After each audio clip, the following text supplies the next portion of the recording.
Well, the good thing about living in Penzance is all these lovely people, very laid back, nice, cool place. Being close to the sea, hearing the sound of the seagulls. It's the end of the line for everything. If Penzance was a three-course meal, it would be scallops, pasty and a cream tea. Mark Steele's in town.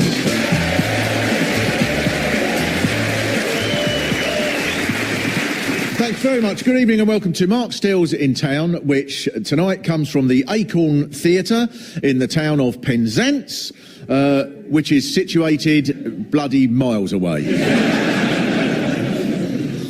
Just so far away. If you come by train, you get out at the station and you're on the rugged Cornish coast and you think, who thought of putting anywhere here? It's easier to get into space. And the train service from London races down to Exeter, and then it sort of... and then it sort of meanders round a bit to Plymouth, and you think, oh, we're nearly there now, surely. Those train times I got told must be wrong. And then it creeps over the River Tamar into Cornwall, and then it goes... and it stops at places like Par, and you think, well, there isn't anywhere here. And they just go, let's put a station in there, that'll slow it down a bit more. And then you go through places where you think, I'm sure we came through here about an hour ago. And then there's an announcement that the buffet car is closing at Liskyard, where the train will stop and it then becomes a mule. But the impressive part about Penzance is that I think you like it like that. I think there's a little bit of a sense of, don't talk to me about Plymouth. Too far east up there, practically Japan. You're not always mad about the rest of Cornwall either. The last time I was here, somebody told me not to trust St Ives, as it was all a bit snotty up there, right? So I asked the audience if St Ives was seen as a bit posh, and this woman shouted, yes, it is. They've got their own dentist.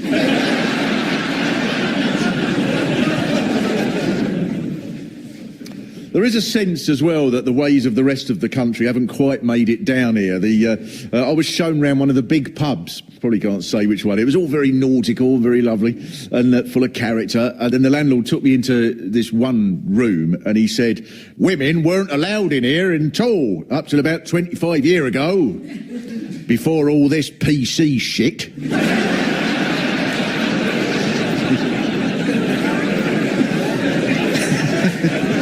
To giggle. But I don't want to play. I'm not going to play on the stereotypes in this show, because I'm sure that annoys you. But on the other hand, you don't help yourselves. For example, in this book I've got here, Cornwall, a visitor's survival guide. It says, folk still seem to think we Cornish is primitive, smugglers, and a bit dangerous. But these days, you're more likely to have your ear talked off than hacked off with a rusty cutlass. And then it says, note. This don't apply to St Just.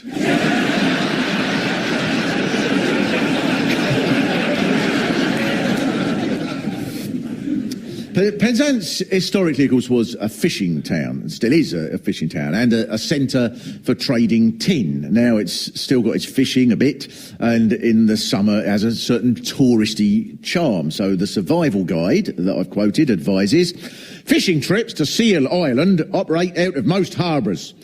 Mostly, there will be no fish, no seals, and no island. And in this little pamphlet called How to Be Proper Cornish, it says, though fish do form a large part of a Cornish man's diet, not all fish is fit to be put on the table. Some, such as scad and ling, is only fit for the cat. Or tourists. But So I think that's what's attractive about it in a way, because it is like a proper seaside town, I think, here. There's no pedalo hire and crazy golf and that sort of seasidness. It's a town, and you carry on in your own way, but you're by the seaside, so you wander about as you would in a normal town. But then you think, God, there's palm trees, and there's a sunset over the Atlantic, and there's a magnificent swimming pool here in Penzance. Anyone who comes got to see the beautiful Art Deco open-air Lido, the Jubilee pool, and it's triangular. Must be the world's only triangular outdoor Art Deco pool. So you can't do lengths, you have to do tangents or something.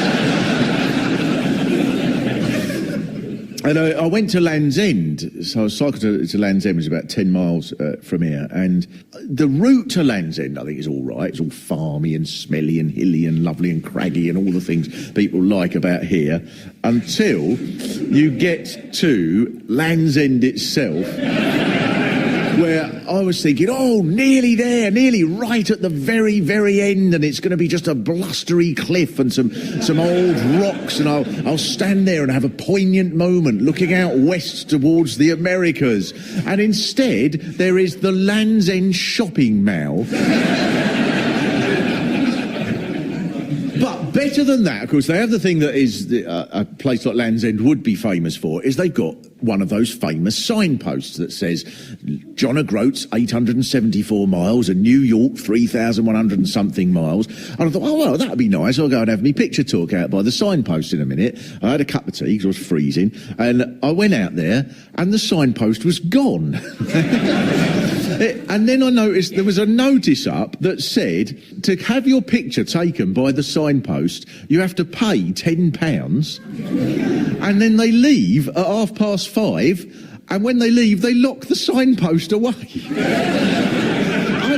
I have to admire that as what is undoubtedly the most mean-spirited tourist attraction in the whole country. Right, I'm going, you can't have your picture taken by it, I'm locking it up. Right. Come down here 900 bloody miles to have your picture taken, ha ha! Come back in the morning. The people that I think you must feel are the most peculiar ones of all are the ones who come down here and go, oh, it's just so delightful, and the cream teas are wonderful, and the sunset's divine, let's move down here. And then a few months later they're going, I can't believe it, there must be somewhere to get stuffed olives after 9 o'clock at night.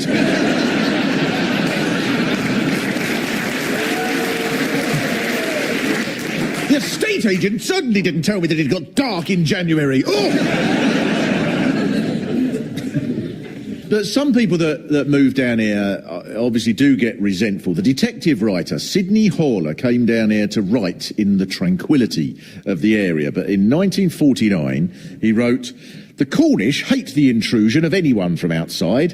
They like his money but resent his presence.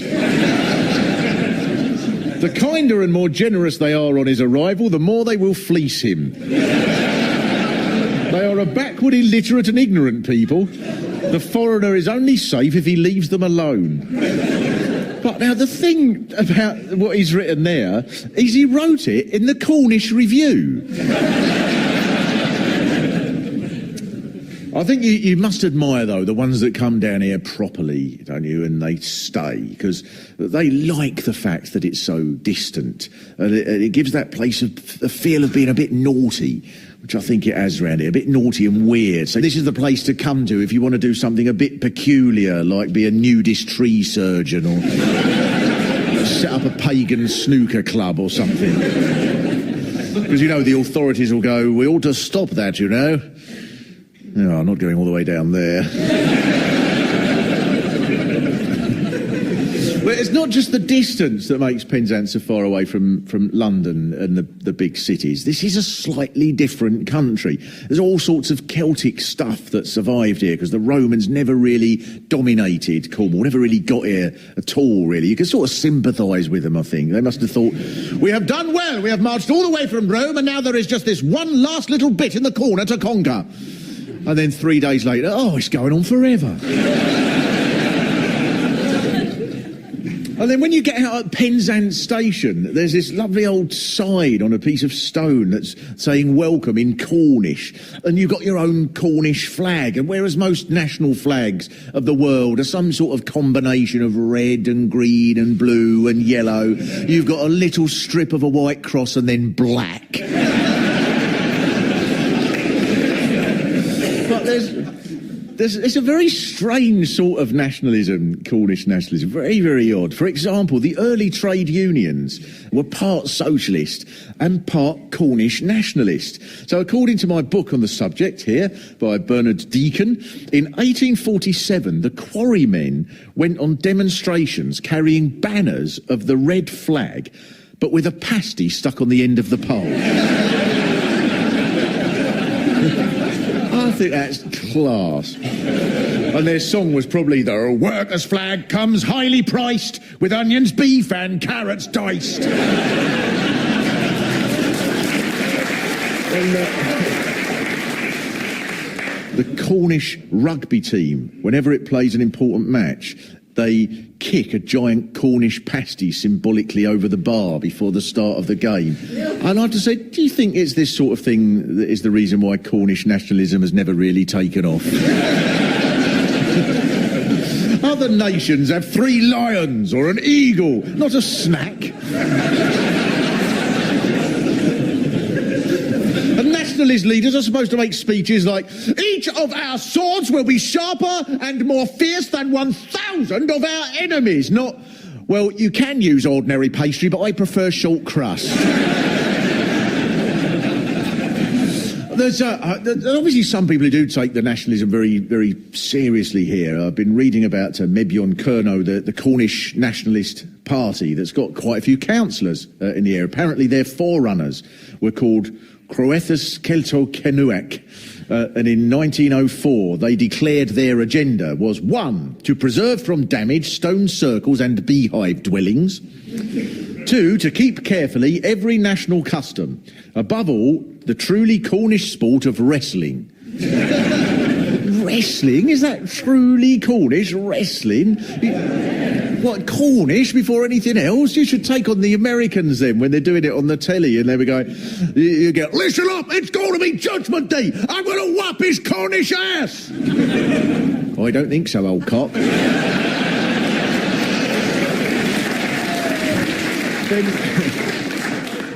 So in 1951, Newlyn Fish was formed. By 1964, they had 5 separate branches, and I bet no one can guess where they were. Penzance is one. Red Roof is one, yeah. Truro was one. And then Padstow was the 4th one. And the 5th one, I doubt you would get if we were here all night. Australia. Nigeria. For some reason, there was a group of people in Nigeria demanding regional autonomy for Cornwall. For a while, there was a militant wing of the Cornish movement called Angoff 1980, and according to my book, they claimed responsibility for a blaze at a Penzance hairdresser's, attacked in mistake for the Bristol and West Building Society. The saddest part of that story is that they claimed responsibility for it. They rang up and went, here, you know that hairdresser's what caught light and the curlers all melted? Yeah, that was us, that was. We thought it were a building society.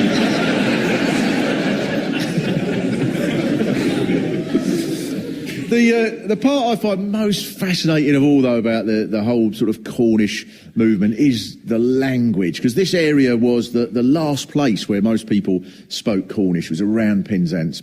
Almost everybody spoke Cornish around here in the 1500s, and then it was revived sort of recently, over the last century, and now there's a few hundred people that speak it. So I got this book, Teach Yourself Cornish, from the Penzance Library, and when I took it out, the librarian said, would you like book 2 as well? It was a bit bloody optimistic, isn't it? Even a militant Cornishman only needs a few essential phrases, such as, Och, ni reisechas an gempenorion gois gans tans tre wall. That translates as, Oh dear, we've set the hairdressers on fire. So the real unifying language of Penzance could well be fish. The Reverend Richard Warner wrote in 1808, "For the greatest part of the year in Penzance, fish is a drug." Which presumably attracted another wave of people from the cities. Oh, they've got this new gear called fish.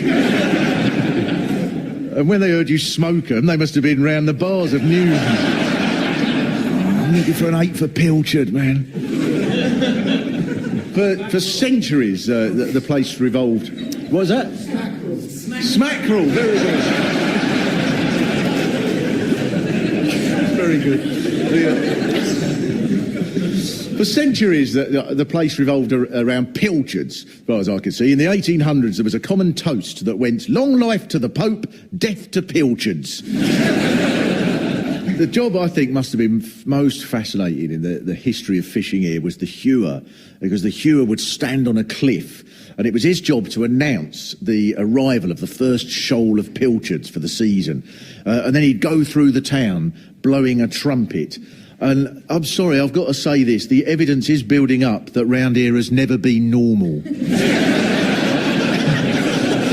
You mustn't go around thinking this is normal behaviour.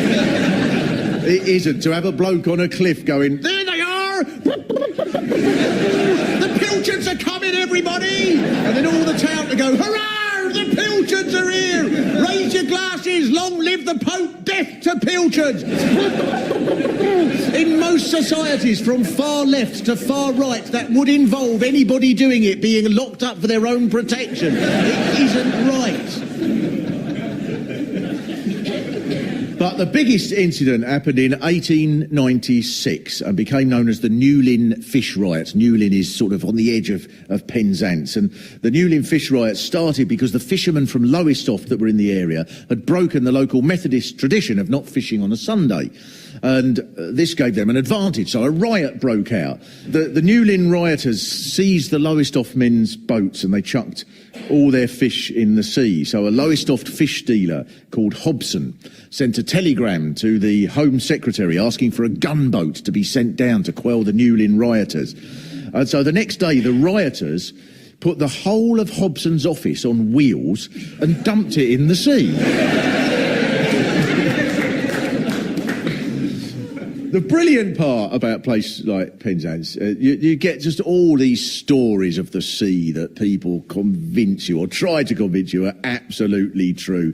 "Finest trawlerman I ever see, Barney Wilson, 7'9". He'd lean over the side of the boat, scoop up half a ton of mackerel with his bare hands. Turned out to be a ladyboy from Bangkok. He did.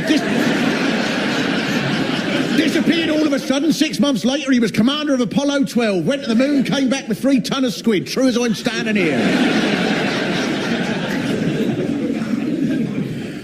There was a genuinely dramatic moment in the history of Penzance. In 1595, a Spanish fleet arrived with pikes and guns and started burning down the town, and people in the town fled. You probably can't blame them, really, so the Spaniards took whatever they could grab and left. But the best bit in the account was, the day after they left, the Penzance people vowed a resolution to revenge their loss at the next encounter if the enemy landed again. But you've come out of this quite well. This has not done you any harm. In the current issue that I saw yesterday of the Cornwall Review, the paper down here for tourists, it says, "Penzance, a charming market town, the end of the railway line, capital of the far west, and a community twice burnt to the ground." With an exclamation mark at the end. Like it's another reason to come here. Not only can you sample our delicious ice cream, but from time to time we get burnt down. Who knows, you might be lucky and be a witness to our next all-encompassing inferno. Your favourite hero, of course, was a chemist.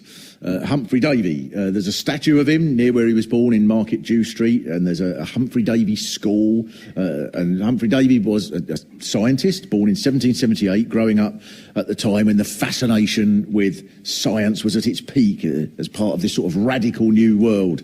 So at first, Humphrey Davy was a poet, hanging around with William Blake and Byron, and he was a proofreader for Wordsworth. Now, to us now, I think it seems like an odd mix, poetry and chemistry, unless he wrote stuff like, "The light danced across her eyes, so truly no man could spurn her, when I made magnesium oxidise with a brand new Bunsen burner." But his first experiments were magnificently studenty. He was obsessed with working out the effects of inhaling nitrous oxide. So he took a gulp, and this is what he wrote. "My visible impressions were dazzling. I imagined that I made great discoveries. When I was awakened from this delirious trance, I endeavoured to recall the ideas I'd had. I exclaimed, 'Nothing exists but thoughts. The universe is composed of pleasure and pain.'" And you've put up a statue of him? Maybe Falmouth should put up a statue of one of their dope-head art students from the art college. So then Humphrey Davy started having parties where they'd all sit around doing this. The poet Southey said, "Oh, such gas Davy has discovered. It made me laugh and tingle. It makes one so strong and happy. The air in heaven must be this delight." So Humphrey Davy was a dealer to romantic poets. But of course he did make other discoveries, Humphrey. He discovered iodine, and he discovered sodium, potassium, chlorine. It makes him the discoverer of about 1/3 of the elements that anybody's heard of, I think. But eventually, after an explosion in a mine in Gateshead, he was commissioned to invent a lamp that wouldn't use a flame, because a flame in the mines had caused the damage. And so Humphrey Davy devised this lantern that gave off light from a wire gauze, and this became the Davy lamp. But finally, and I'm sorry to say this, but it has to be addressed, if anyone thinks that the town is just an idyllic haven of peace and calm, that's because they're not aware of the civil war that has erupted over a ferry terminal. To try and explain for people who don't know, the government offered money for a new terminal for the silly ferry, so some people wanted to build it, but some people said that this would destroy the town, so they set up Friends of Penzance Harbour. So then the people in favour of the terminal set up True Friends of Penzance Harbour. So then presumably the first lot will retaliate with passionate lovers of the harbour who plan to marry the harbour. And then the other lot will set up Mistresses of the Harbour, who the harbour turns to for comfort and dirty, filthy sex between the boats, because you can't give it what it needs. And both groups have demonstrations and Facebook pages and protest songs on YouTube and write millions of furious letters, and there are hundreds of websites. And then the MP proposed a compromise called Option PZ that became hated by both the others. To anyone from the outside, you're all mental. There's an extract from a letter written to the local paper by a councillor who supports the new terminal. The claim that the vast majority have opposed option A reminds me of those extraordinary claims by Soviet and Nazi propagandists. It is a colossal untruth in the tradition of Dr. Joseph Goebbels.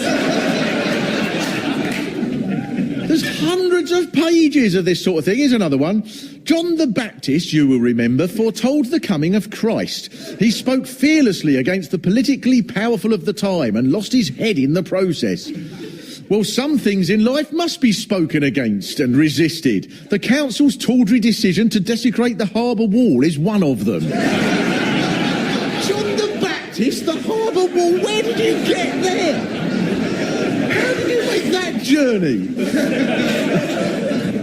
Council meetings here must be fantastic. In most areas, they just go, "With regard to the proposed bus shelter, a document is a..." But here it's, "I suppose next you'll be invading Poland." It's people like me who saw Christ coming, I'll have you know. Now, I'm very pleased to have with us here Mike Sagar-Fenton, who is from the Friends of Penzance Harbour. So what's the main reason then? It's about the view and the traffic and the fact that there's about a dozen other places in the harbour where it could go quite comfortably. So you wouldn't mind a new terminal, but it's just that it's in the wrong place? Of course not. And a dozen other places, which does mean there's probably going to be a dozen different campaigns. Yes, that's right. One for each of them. We like doing that. All right, OK. So now I also would like to speak to Dick Cliff. Now, you're from... I'm a founder member of the True Friends of Penzance and Isles of Scilly. And, very concerned after 7 years of debate, 14 options and various sub-options, that we could see this project actually failing. And then the Scilly Isles Ferry generates a great deal of traffic for the town. Various developments on the harbour and changes caused enormous controversy even back in the 15 and 1600s. So, you know, what we're continuing here is a tradition. Oh, so we can all agree on that. Hey, what about the pier, though? Because, I mean, the pier is also a big issue. Right. You know, Pier, don't bring the pier into it. What's holding this up now is a listed building consent application. So are you friends of Penzance Pier or a true friend of Penzance Pier? I am a friend, but I'm just against burying in concrete and rubble a building that is described by the historic experts as being one of the most important in Cornwall, and certainly the most important in Penzance. You know, sometimes when you ask for directions...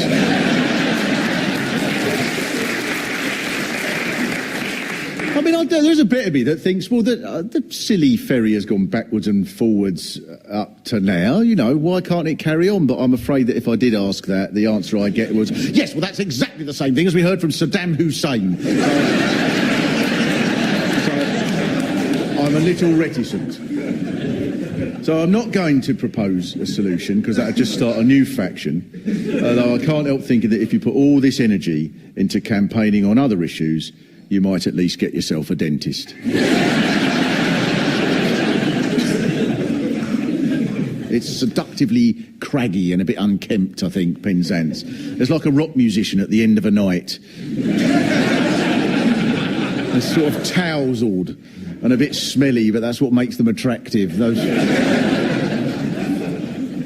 But there is one time in history that the ferry row reminds me of, which is when Jamaica was descending into civil war, and Bob Marley got the bitter opponents, Edward Seager and Michael Manley, onto the stage at a concert to shake hands in the name of peace. So, in the spirit of Bob, I'm going to invite Dick and Mike to come up onto the stage with me.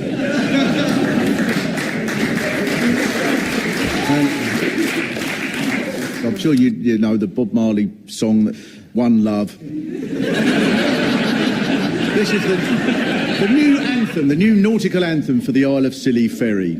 No one was seasick until this PC shit. Let's get together and feel all right. One love, everybody! One love. One love. Let's get together and feel all right. Thanks very much. Thanks a lot for coming to us. Mark Steele's in Town was written and performed by Mark Steele with additional material by Pete Sinclair. The producer was Julia Mackenzie.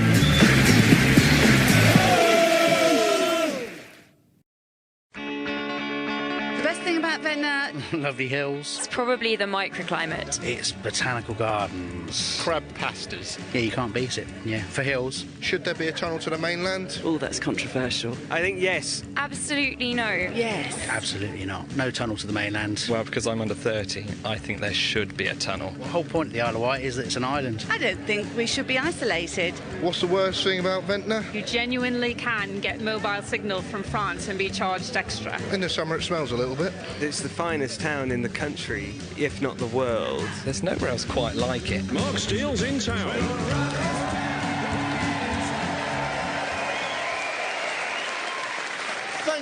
Thanks so much, and welcome to Mark Steele's in Town, which comes this week from Ventnor on the Isle of Wight, an area, a splendid area known for its modern outlook and its youthful population. A place racing along at such a pace, it's already got to 1954. And things that you've done here in Ventnor is attracted lots and lots of old people, but to a place where everywhere is a 1 and 3 gradient, so the poor sods can't walk up and leave. One of your main boasts here on all the tourist brochures is that you've got the biggest concentration of Jurassic fossils in the world here, from dinosaurs that lived 65 million years ago, although the fossils here are from dinosaurs that lived 65 million and 60 years ago, as they were a bit behind the rest. And what I love about Ventnor is it's not enough that the Isle of Wight is cut off from the rest of Britain. Ventnor likes to be cut off from the rest of the Isle of Wight. It's an island within an island, and I was delighted that someone who showed me round as his opening line said, first things first, Ventnor is the capital of the world, Sandown is a despicable hovel. Just a couple of statistics here. In the EU referendum, there was a 62% vote to leave, although to be fair, that doesn't make the island anti-Europe, as most of those thought they were voting to leave Britain. Except here in Ventnor, where you thought you were voting to leave the Isle of Wight. And this must be the sort of attitude that makes it so attractive to young people growing up here, who love it so much that some of them stay here for much of their lives, right up until the age where they can physically walk up the hill and get a bus to the hovercraft. But there is a reason that people love it here, which is summed up in the town motto, we've got a microclimate, you know. The tourist brochure starts, Ventnor is famed for its microclimate, making it an ideal spot with the ideal climate for the ideal holiday. And this is the first thing that any of you say about the place, usually with some bogus science to make it sound right. Oh, we've got a microclimate here because of the southeast facing cliffs, so cold can't get round the corners and the angle of our leaves attracts heat bouncing off the English Channel, so we can grow pineapples on our roofs, and if you fall asleep in the garden, a cactus forms on your head, and they've done experiments with camels where they can't stand the heat on the undercliff because it's hotter than the Sahara. And Saudi Arabian women like it here because their princes let them wear bikinis because they say even we wouldn't let them wear a burqa in this heat. Is it can be gorgeously boiling here, and at the same time everyone's freezing to death in Sandown. If you think I'm exaggerating, the book Ventnor, Isle of Wight tells us the meadows and streams of Ventnor give way to something much more exotic. The undercliff's vegetation has elements of the Amazon jungle about it. Now, it can be sunny at times, but the Amazon jungle? How deluded are you? At least in Sandown, you're only likely to get mugged at a cash point. Here you'll get captured by a lost tribe firing blowpipes. The book Victorians in Search of Winter Health tells us observers regarded Ventnor as bearing comparison to the island of Madeira. The Portuguese island of Madeira, south of Tangiers. There are a lot of steep hills in Madeira, which makes it much like Ventnor. Also, many of us in Madeira, we like to say that Sandown is a despicable hovel. Now, at this point, I'd like to make a defence of Sandown, because if anyone says it's dull in any way, there was a front-page headline in the Isle of Wight Courier that illustrates the level of excitement, not just in Sandown, but across the island. Burnt lasagna fills room with smoke. I simply cannot understand why this wasn't picked up by the international news agencies. It went on, a lasagna left cooking in an oven at Clancy's Coffee House in Sandown has been removed from the building. The road remains open, as does the high street.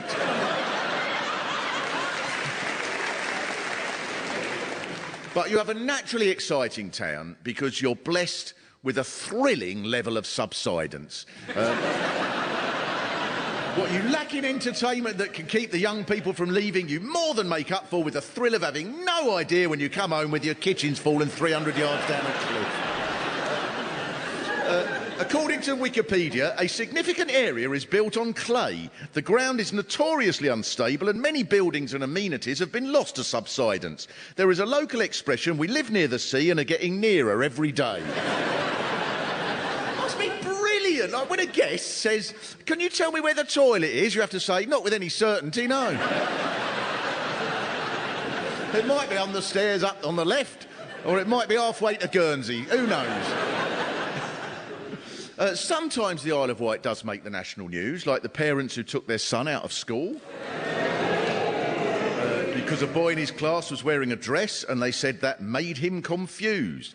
But of course he was confused, not because of the dress. He lives on the Isle of Wight. The poor thing gets told he's living in a place that's like being next to Africa. There are dinosaur fossils, a burnt lasagnas, front page news.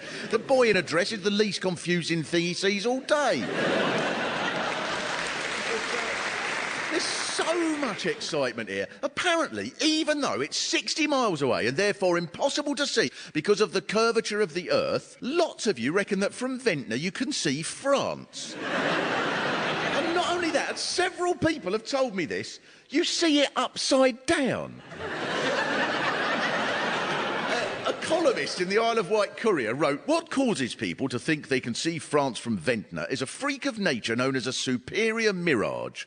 A coastguard once told me he was on Ventnor Golf Course and was able to describe in details the coast of Cherbourg, including the vehicles along the seafront." It may sound mad, but it's true. It is honestly Ventnor. From here you can see all the other countries upside down. Is William with us? If William's the first. Can we go to William? Because William, who runs a shop, don't you, down in the main road there. So try and explain to the good people, and mostly to me, how you managed to see France even though you can't. My friend Watering Can Pete reckoned he could see it one day. I thought this was impossible. However, while sat on the balcony, it had been a balmy, balmy day, and over France, in the stratosphere, the air was very cool, with water crystals and vapours forming. When this happens, what's below can be mirrored in what's above. And therefore, though geographically impossible, Nipper, we saw it.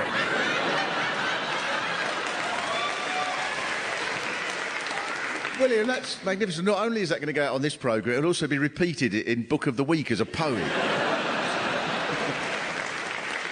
The book Ventnor, Town of 1,000 Steps, explains a different way of seeing France a little bit more scientifically. It says, the hill above the town is so high that as you stand on the top, you can imagine seeing France. It's a living science lesson here. The first thing you read on the local website is the Isle of Wight was formed at the end of the last ice age, about 8,000 to 9,000 years ago. Although, strictly speaking, Ventnor didn't actually have an ice age, just a slightly cooler age. The sort of slush age. When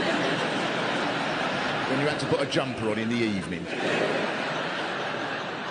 Now, one reason why Ventnor can seem apart from the rest of the island is you're not all that easy to get to.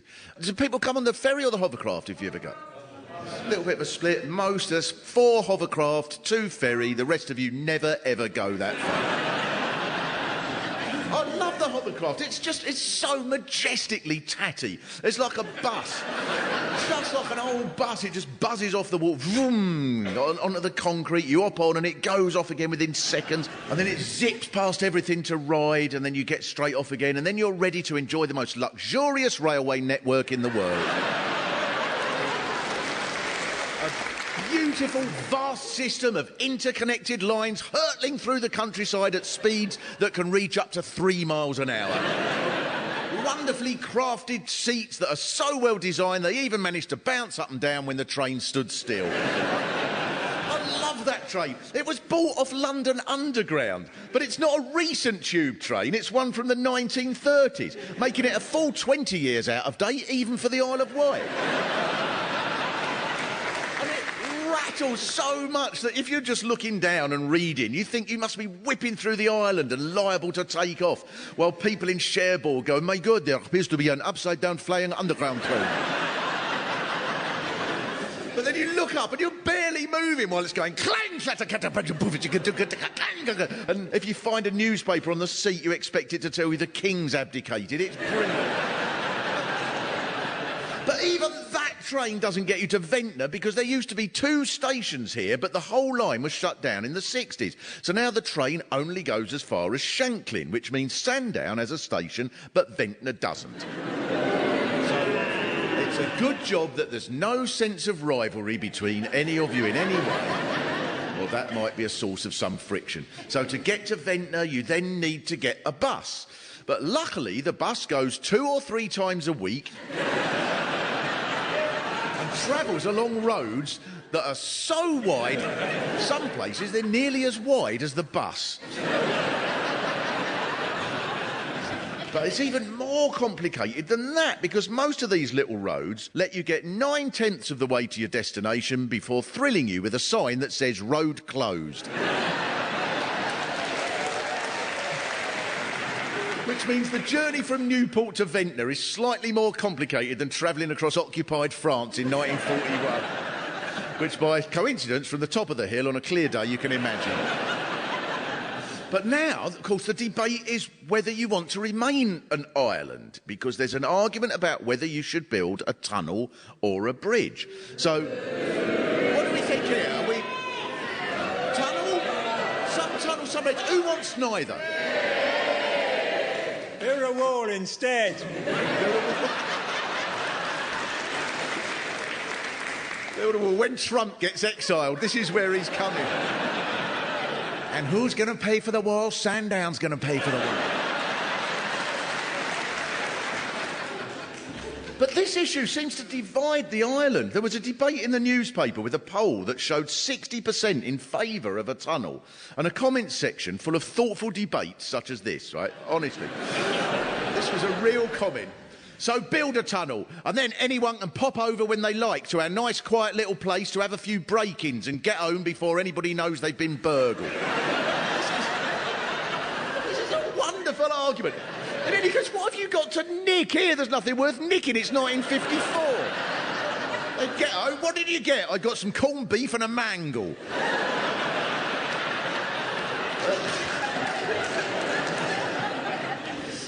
According to a book I've got called A History of the Isle of Wight, at the turn of the 19th century, the island had 10 pleasure piers. So if you'd built them all in a line, you'd have had your bridge. You can't blame people for thinking the Isle of Wight's not in Britain. You've got a garlic farm up the road. Do you all know the garlic farm? Yes. It's obsessed with garlic there, as I suppose it would be. But it's brilliant.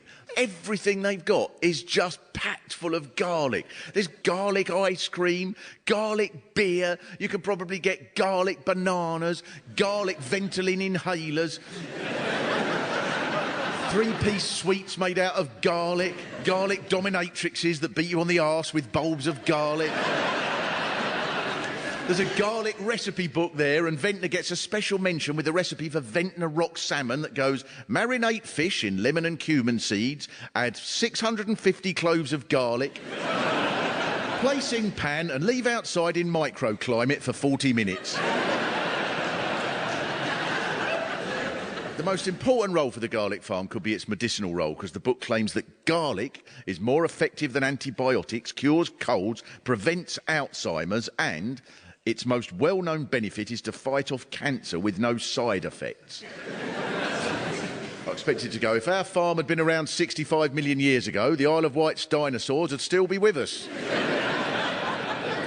But there's a consistency to you here, Ventnor, because you've been brilliant at selling yourself as a tourist resort. There was only a few dozen people here in the 1800s. It had just been a tiny village, and it was most famous because there was an attempted invasion here, an incident mentioned by the historian Dan Snow, you get on the telly, who said, I quote, "One of many forgotten invasions of Britain took place in 1545 when the French landed in Ventnor, but fled when they saw the locals."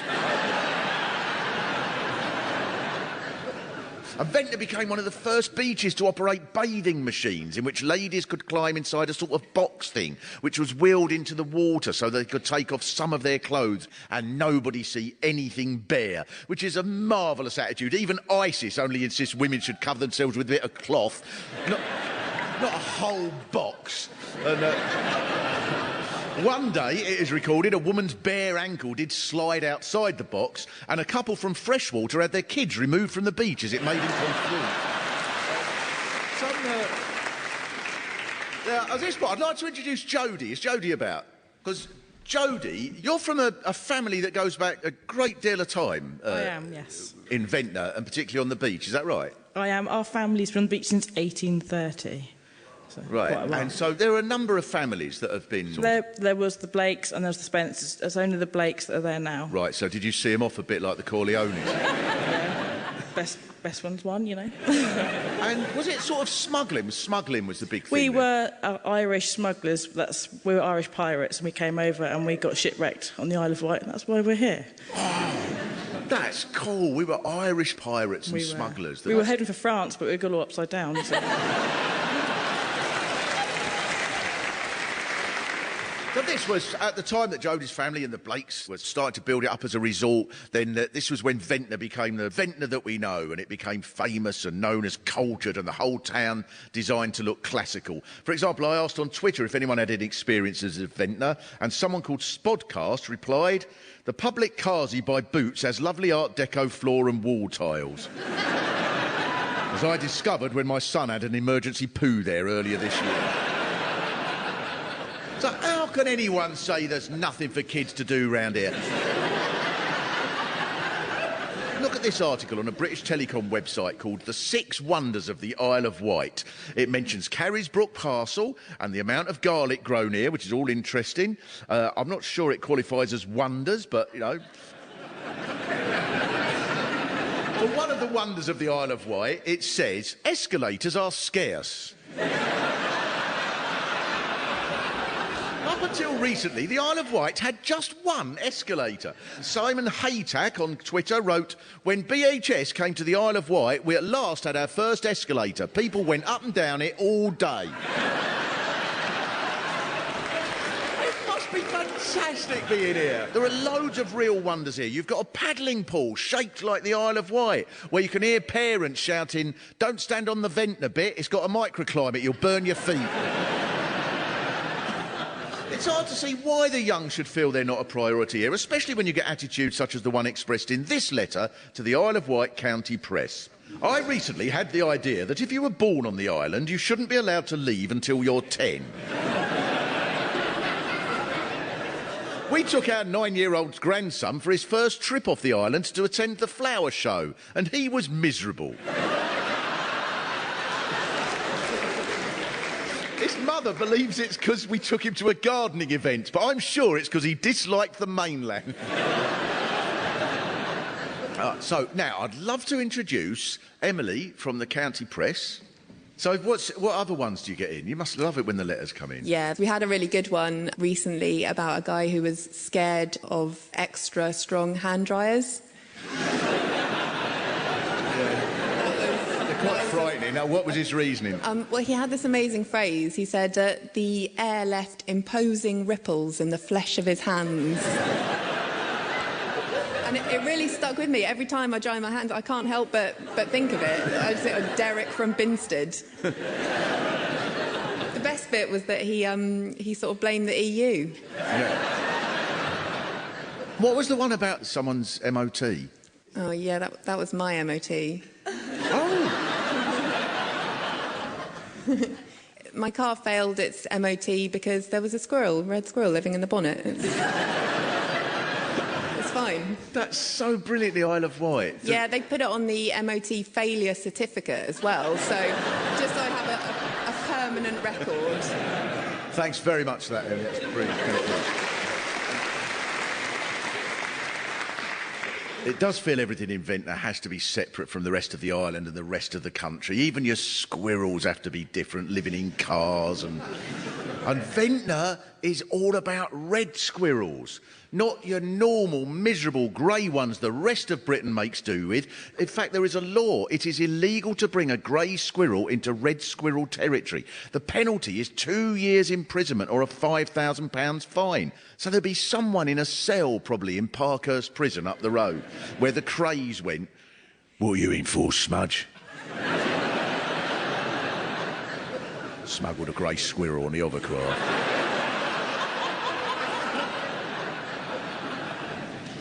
They could just be grey squirrels that have got sunburnt in your microclimate. And you've got on the site of the now demolished Chest Hospital your famous botanic gardens. Now, usually a botanic garden is full of hothouses so you can see tropical plants. But here, the garden's website tells us many of our plants are native to the Andes Mountains of South America, but can be grown outside at the Ventnor Gardens due to our... And it's so tropical here, even the chief gardener, which you may have noticed at the Botanic Gardens, wears a Rastafarian hat, although he's white, because it's so humid here, dreadlocks grow naturally in this climate. Do you know the bloke? Yeah. Ollie? Surely it's Ollie. There is a hothouse in the gardens to cool things down a bit. And in the hothouse, they've got some giant Amazonian water lilies. And I thought, yeah, all right, I suppose. And then, as you leave, there's a short film that you see. The short film says, these water lilies are unique in that they self-pollinate and change gender. So I hope that couple doesn't go there with their kid. You don't do things or think things the way normal places do, but you don't. For example, I'd like to introduce Kim. Kim, who I met a little while ago, is a true celebrity across the island because it was Kim who had the grace to entertain everyone by burning a lasagna that filled a room with...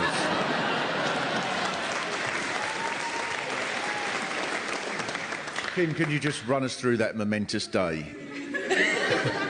Was it terrifying? Yeah, no, it wasn't a fire. No. Just a bit of smoke. Yeah, yeah. It was in the oven for 3 hours, though. But you weren't in at the time? No, I went to the cinema. Thank you very much, Kim. You don't think normally here, Ventnor. That's a good thing. I'll say that as a positive thing. The proof is the theme park known as Black Gang Chine. This is advertised as a land of imagination, and there are some brilliant features, like the crooked house that I went round. And the only thing is, because this is Ventnor, it was a normal house when it was built. It just subsided, and now, in fact, I bet half of you could charge people to come and look round your house. It's a crooked house, and people would be going, oh, it's ever so funny, halfway through the kitchen there's a 6-foot drop and you land in the sink. But then Black Gang Chine gets really weird, doesn't it? There are giant flying tadpoles in the trees. There's a talking bin that goes, come and give me rubbish. There are massive moving purple fish in the bushes. There's a slow-motion dinosaur that burps. It's not a theme park, it's the visions of a junkie. And it's on a cliff. So over the years, some of the attractions have had to be brought away from the cliff edge because of landslips. They should have left them there. It would be the most authentic log flume in the world. One part that was moved back was Underwater World, which is so Ventnor. To go to great lengths to stop your underwater world from ending up underwater. Now, we're very lucky tonight because Michelle's here. Michelle very kindly showed us around Black Gang Chine. Do any of the kids come out terrified? I think they're quite surprised as they come through, but they all love it. They must love it because it's scary. We are the land of imagination. Brilliant imagination. You can imagine France. How stoned are the designers? We do have some interesting creative discussions. Yeah. Right. Now, here's one ride. I don't know about these things, but it just occurs to me there is one ride I think would be very, very popular. It's a sort of moving staircase that slowly goes up. So you don't need a tunnel or a bridge. That's my conclusion here. I don't think you need one. You're meant to be an island. You know, there's an Isle of Wight space programme with a rocket testing station. The first ever radio was developed here by Marconi at the Needles. Maybe you're conning us all by pretending to be 60 years in the past. The Isle of Wight is racing into the future. Even your tropical climate shows you're a few years ahead of us when it comes to global warming. It is beautiful and enigmatic here, and I love that it feels like you've had to make a lot of effort to get here, crossing the sea, then getting on medieval trains, winding through Tiddly lanes, abseiling down Steep Hill Cove, even though you're only about 90 miles from London, which you can see on a clear day. One of the brilliant things about Ventnor is that someone actually said to me these words: "Don't get me started on the sweet corn fair." I have to tell you, in cities, it's quite rare to hear that. I would say if you can manage to get up the hills, you can imagine you can see whatever you want up there, because Ventnor is a magnificent collection of random objects. Palm trees, dinosaurs, wall lizards, 1930s underground trains that don't quite reach to Ventnor, a lonely escalator, garlic ice cream. It wouldn't surprise you here if someone said, "Where you're from, doesn't everyone have a fridge in a tree?" It's just... brilliantly random. So I will leave you, Ventnor, with a poem written by Lord Tennyson, one of many Victorians who loved to visit here. And thank you very, very much for listening. I'll leave you with this. A beautiful poem. At the risk of sounding mushy, I think this sums up Ventnor, as Lord Tennyson said himself. "An isle within an isle, that's Ventnor. No morbid soul could put a dent in her, with warmth to nurture palm tree or koala. Muster strength to climb the hill, gaze out to sea, and then you will see upside down as far as Guatemala. where homes that slide down hills are celebrated. For Sandown may be nearer, but it's closer to Madeira. But in all this heat, me pen's evaporated."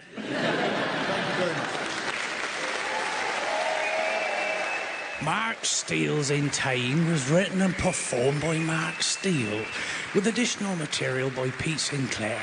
It was produced in Ventnor by Carl Cooper. It was a BBC Studios production.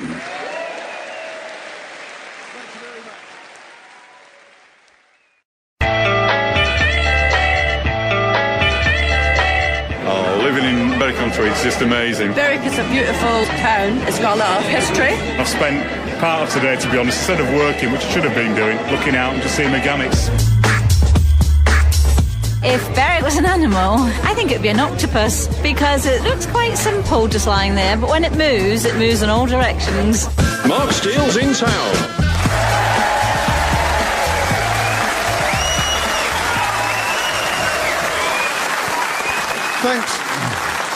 Thanks very much, good people of Berwick. Welcome to Mark Steele's in Town, which this week comes from the Maltings Theatre in Berwick-upon-Tweed, a town squeezed so far into the top corner of England that most people think it's in Scotland.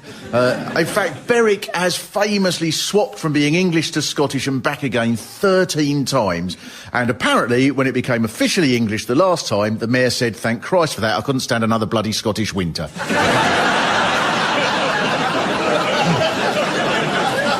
Now, the really intriguing thing here is you don't seem to be sure which country you're in yourself. Because the High Street has English and Scottish flags waving. I've seen people by the town hall playing bagpipes. Your football team plays in the Scottish League. It's like the whole town's got a split personality. There's probably got a special name, like Reverse St George Confused Jock or Not Syndrome.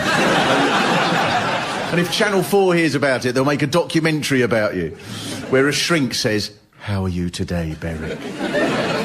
"I'm feeling just fine. Would you like some shortbread?" And then 5 minutes later, he'll say, "And where's Scottish Berwick gone now?" "I locked him in a cupboard lake!" Because you're not only half Scottish and half English, which is confusing enough, but you're half border Scottish and half North East England. So when you see salmon swimming up the Tweed, you must be unsure whether to sit on the bank, gently fishing for them, or wade through the river shouting, "Who you looking at, you pink bastard?"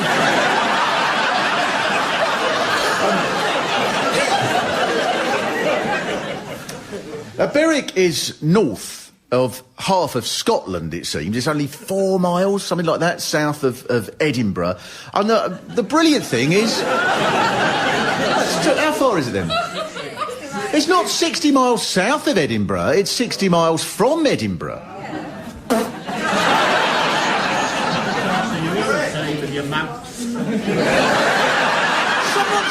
Someone's just saying, "Oh, you're all the same with your maps." people who think maps tell you where everything... God, this place is more backward than I realised. We're 60 miles south of everywhere.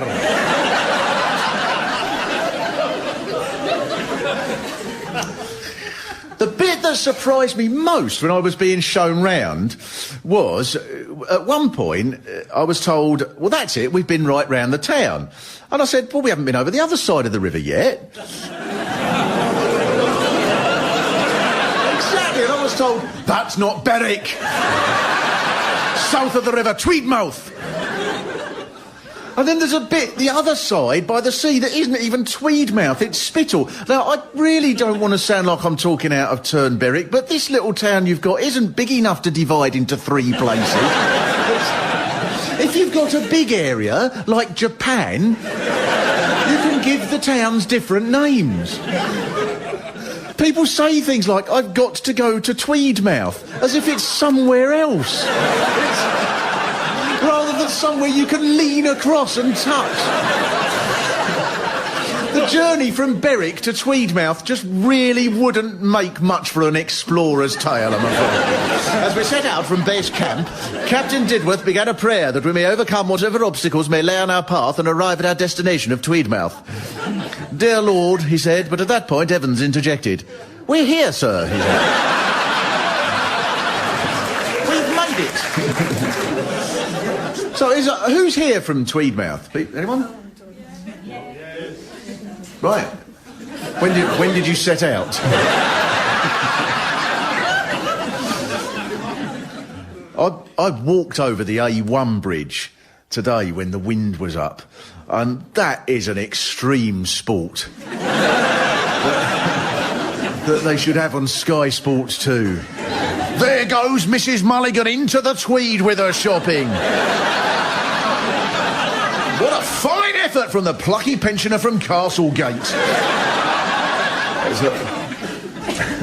And the whole town revolves around these huge walls that were ordered by Queen Elizabeth to protect Berwick from Mary, Queen of Scots. It must be the most heavily fortified place in the world compared to what it's got to protect.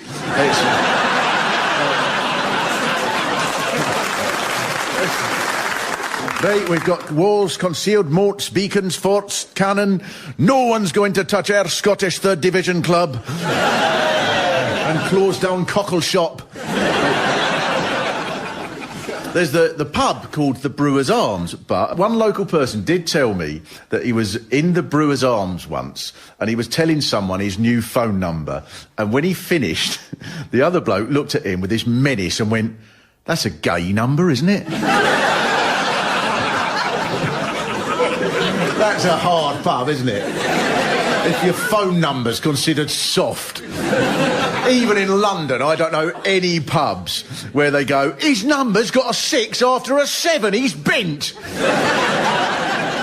Prime numbers, they're the hardest, can't be divided by nothing. You do have a sweeter side. I saw the procession of the Salmon Queen when I was up here last. That's an important feature. Other towns might spend their money on nonsense, like hospitals or a cinema. You invest it more wisely on a teenager who blesses the river.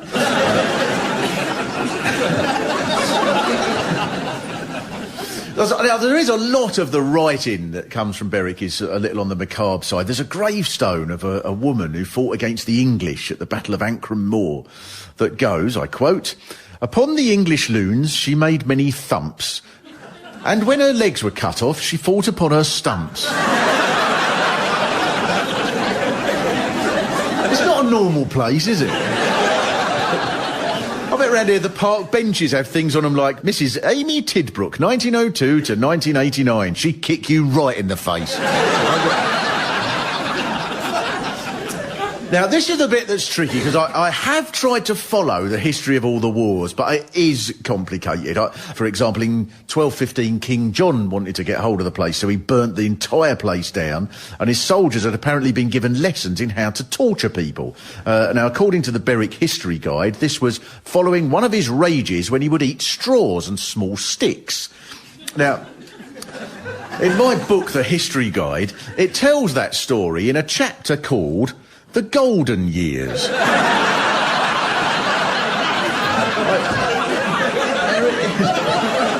I thought, was this book written by Fred West? And then the chapter ends, and after all that stuff, the next chapter is called The Warring Years. During which time, apparently, the people of Berwick must have thought, I wish we were back in the golden years. When we were burnt to the ground and tortured by a bloke who ate sticks. And then it kicked off next in 1292 when Edward I came to town because there was a treaty between England and Scotland, and it collapsed. And it meant that there was no King of Scotland, so various rivals had to put forward their claims to a panel, a sort of, Robert the Bruce, love, I think you're so brave, I really do, and you've been on a journey, and I just loved the bit about the spider, I thought that was lovely, and I just want you to stay strong for me, Robert, love, and I think you should go through to the final.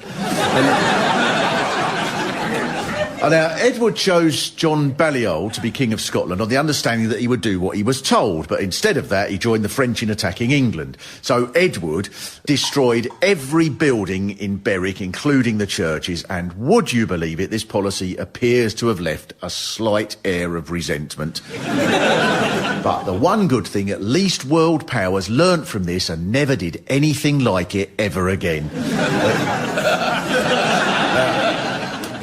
Now, Robert the Bruce eventually won Berwick back for Scotland, so Edward II came with an army of 8,000 apparently to get it back again, and according to this history guide, the Scots retaliated with coarse oaths and obscene gestures. No wonder the place is getting trashed all the time. What sort of military strategy is that? The enemy has 8,000 men divided into 8 regiments of archers and cavalry with 2,000 horse and 1,000 swordsmen. We shall combat them by going...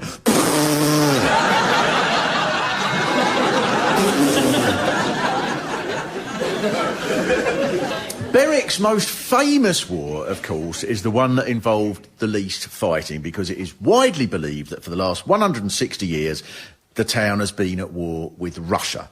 Now, the story is that at one point, because it was uncertain which country Berwick was ever going to be in at any given moment, declarations of war or peace were signed as from England, Scotland and Berwick. But at the end of the Crimean War, for some reason, Berwick was left off the treaty, wasn't mentioned, and so it remained officially at war. So, now what's the feeling of the town on this, I'd like to know? They were scared. Yes, I'm sure they were terrified.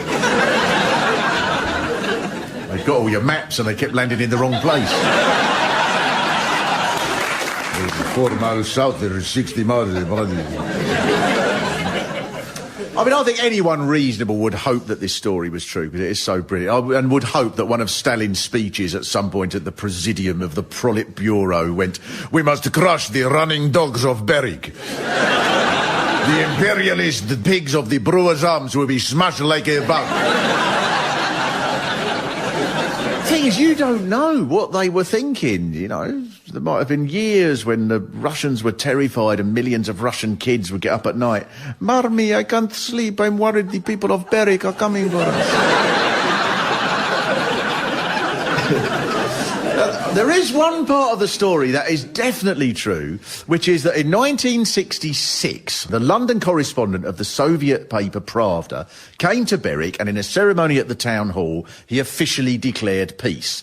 And the mayor apparently then said, "Then you may go home, sir, and tell the people they may now sleep easily in their beds."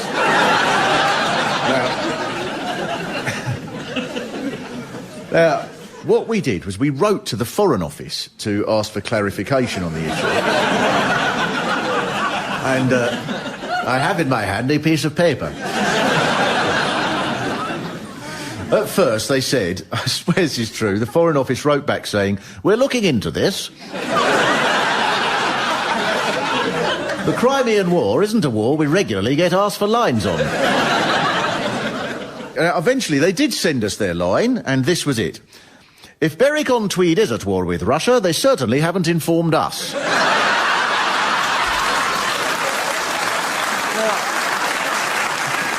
What sort of attitude is that? You have to filling a form to go to war? Dear Foreign Office, we would like to go to war with Russia. OK, well, in that case, now that you've asked politely...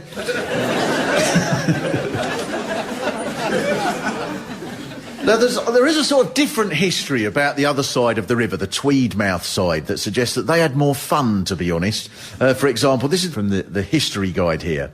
Berwick was devoid of vices, but the same could not be said about Tweedmouth, which was the refuge and den of all disorderly people. Business boomed in Tweedmouth for the 269 ladies of easy virtue. Makes me think, was this history guide written by Ian Paisley? In 1863, the railway came to Spittle, but they didn't deserve it because the people's souls were filthy. Spittle does have something wonderful about it, I think, because it does. In 1859, almost the whole place went poaching on the river for salmon. The bailiffs came after them, but they were all driven back and their boat was captured and sunk. The bailiff's boat was captured and sunk. And the local paper of the area reported the poachers were disguised in their wives' bedgowns. So there is likely to be some difficulty with identification. So this is the world centre, then, for transvestite poachers. Creeping across rivers. I know we've landed a great deal of salmon, but this skirt sorts of nothing to go with me top. Berwick has one of the 2 parish churches built in Britain when Cromwell was Lord Protector. Apparently the Book of Common Prayer says at the beginning, these prayers are for use in all churches in England, Wales and the town of Berwick. And everything from this time seems to say that. Just about everything. All the laws and the treaties and probably the 1765 Handbook of the Laws of Cribbage probably says, these rules shall apply to all games in England, Wales and the town of Berwick. And you take this as, we get a mention. We're as important as England in Wales. But I think it sounds like you were a bloody nuisance. So any instructions went, these rules are for everyone, and that includes you, Berwick! Always the same people, Berwick, isn't it?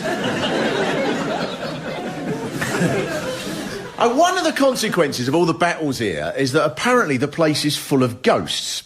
I've got this book called Haunted Berwick that boasts on the cover.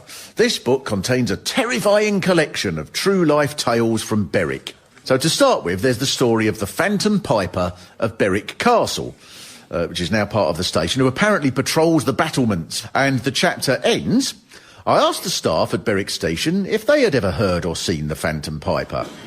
No, they said.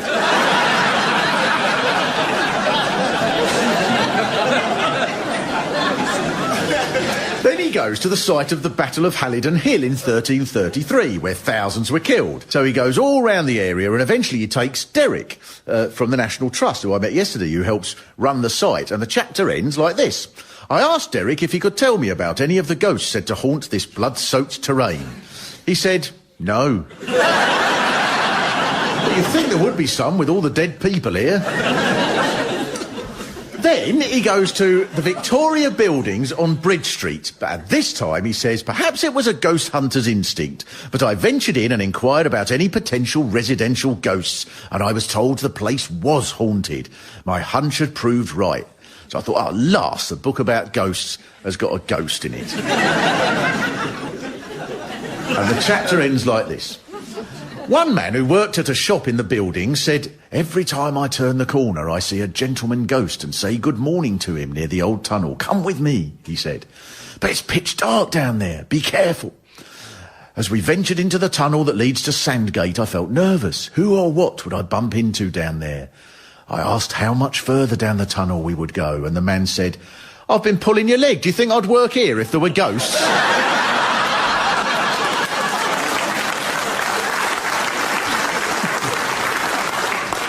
Now, unfortunately, he doesn't seem to have learned from this, because in the next chapter he quotes another local who says to him, you should try Quick Save, they've got ghosts.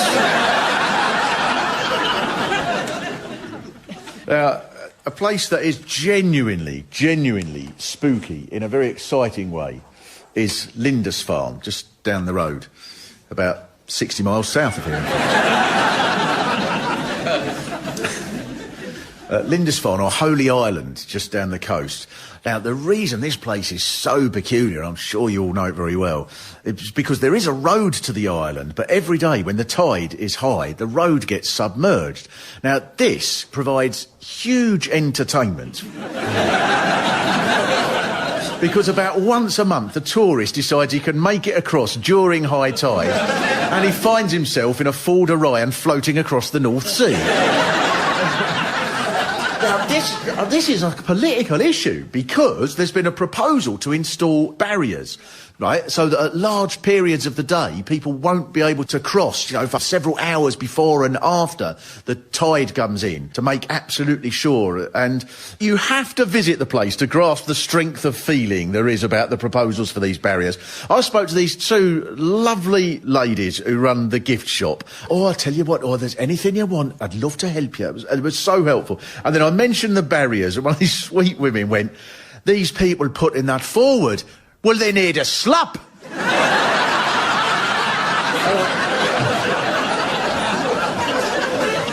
I thought, God, you need to be careful with these. I thought she was going to say, you see that Lindisfarne Biro there, love?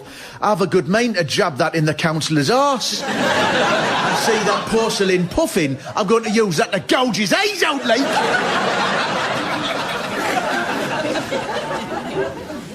The only thing about it, though, is this. When you think about it, this is a place that is historically a place of great worship. And there is a causeway there now where arrogant idiots drive into a sea that comes in just far enough to cover their middle-class car and ruin it. So go on, Dawkins, tell me there's no God.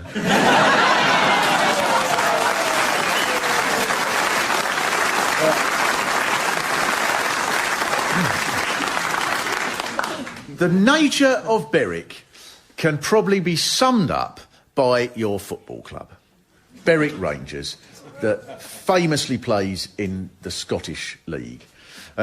Someone told me that the Celtic fans' chant when they played Berwick Rangers once was, your goalie works at Greg's.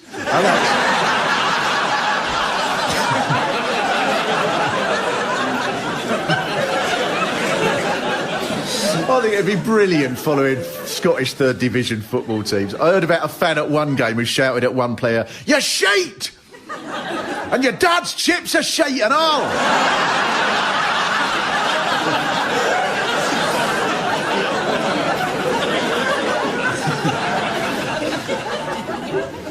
I just want to say, because I think Berwick Rangers are a perfect reflection of the town, as a football club should be, really. I mean, it's not just because they're part English and part Scottish. For example, this is an account from the club's commercial manager of a players' night out in the 1960s, when the manager was Jock Wallace.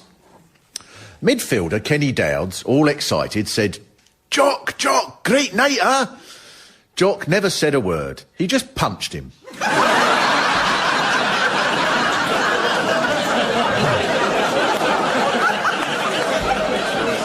On his chin end, levelling him at my feet. Kenny couldn't speak for 3 days. Afterwards, Jock said it was because the players could call him Mr. Wallace or Boss, but not Jock.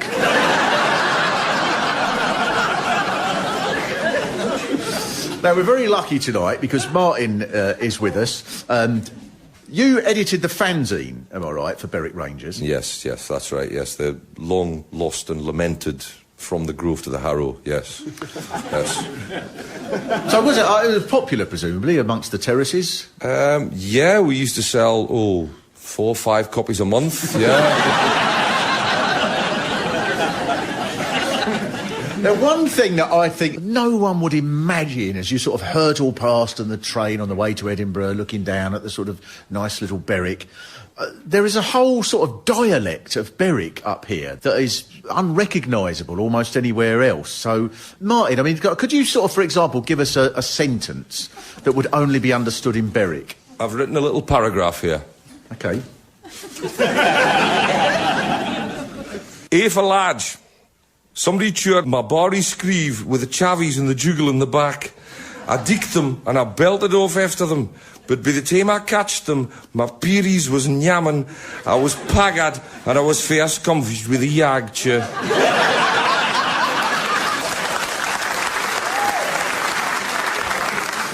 Right, has anyone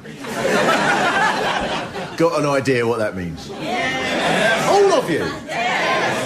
Oh, well, that's brilliant. And so can you just give us like a couple of the words that were in there? The whole thing, if you were to translate it in a nice sort of prim English way, would be, oh, the embarrassment. Someone stole my lovely car with the children and dog in the back. I saw them and ran off after them, but by the time I caught up with them, my feet were sore, I was tired and was sweating with the heat. No, it sounds brilliant in Berwick. Now, in your sort of twin roles as someone who worked on the fanzine and somebody who obviously is an aficionado of the local language, the Berwick fanzine, I believe, did actually incorporate some of this language into a quiz. Yeah, we did a Berwick top 50 songs. Song titles that were changed into Broad Berwick. I'll give you the artist, but you've got to tell me what the title is. But okay. I'll read the title in Broad Berwick. Divin dig back and get boiling. That was by Oasis, by the way. Oh, right, don't look back in anger, right? Yeah. Yag, the crazy world of Arthur Brown. I'll do. Right, so Yag is fire, right? Yeah. Clearly, yeah. Yag my Yagger. Oh, like my fire, the Doors. Yeah. Right. Yeah. I packed the hornies. Oh, was that I Fought the Law? Well, thanks very much for Martin. It's been brilliant. A brilliant education. So, in conclusion, then, what can we say? How do you come to terms with being a town that's part English and part Scottish, especially as it's two countries with a not always cosy relationship? Christine Graham, who is a member of the Scottish Parliament, is campaigning even now for Berwick to be back in Scotland again. And I don't know, what do people feel about that?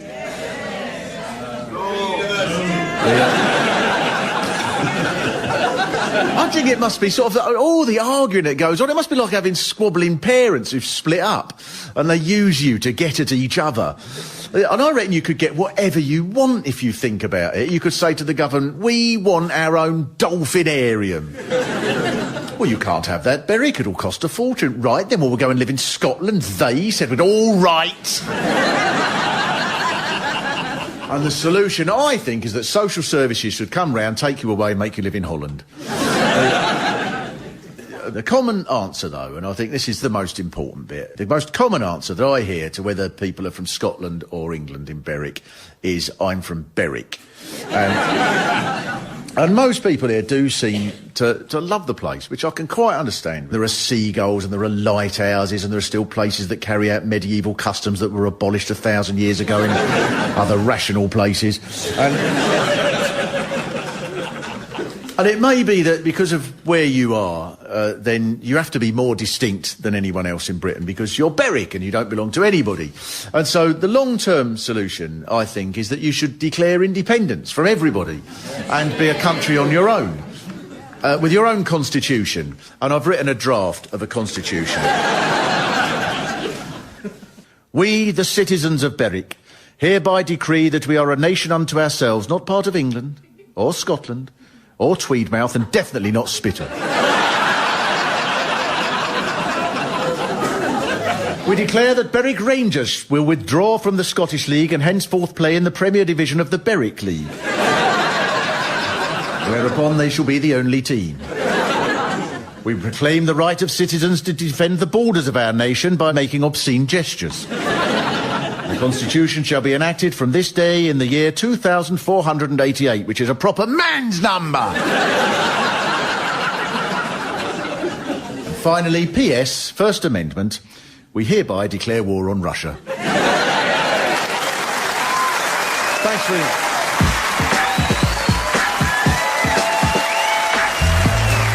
Mark Steele's in Town was written and performed by Mark Steele with additional material by Pete Sinclair. The producer was Sam Bryant.